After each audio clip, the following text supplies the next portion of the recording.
It is my great privilege to introduce Stuart Greenberg and Mark Stone to the show. Welcome to the show. Thank you, Steve. Thank you. Tell us a little bit about your firm. Our firm handles catastrophic personal injury claims where people have either been injured or have lost a loved one through the negligence of another, whether it be a trucking accident, whether it be a medical malpractice case, an airplane disaster, motorcycle accident, car crash, cruise accident, things of that nature. Basically, little guy against big guy, right? Sure. The David and Goliath kind of cases. Now, today we're going to be talking about a rather horrific case, a 18-wheeler case with Michelle Cardenas. Tell us a little bit about this case. This is a tragedy. We represent a very young lady in her mid-20s who is a school teacher on her way home from school on a Friday afternoon, minding her own business, doing nothing wrong when an 18-wheeler decided to make a U-turn across a 4-lane divided highway. And her car went underneath the back of the trailer, came out the other side with its top ripped off. She was airlifted to the Jackson Memorial Hospital Ryder Trauma Center. She was knocked out in that accident. She was unconscious, and she had a Glasgow coma scale of 7, which 15 is normal, 7, the survivability rate is probably under 20%, 25%. And explain for our audience what that means.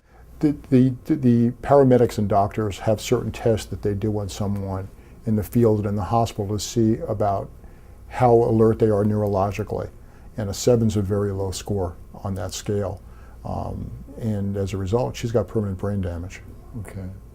What has been the result of pursuing this case?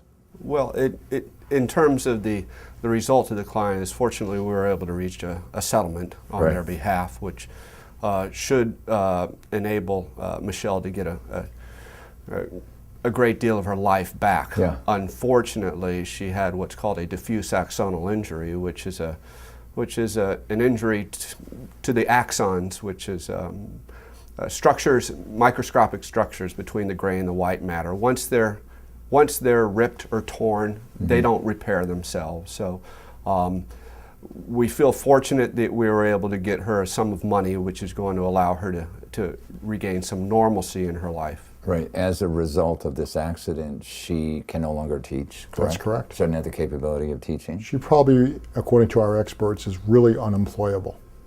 She could only handle very menial tasks. Right now she helps out in the family business, but her ability to stay focused, her executive functions have severely been compromised. Mm-hmm.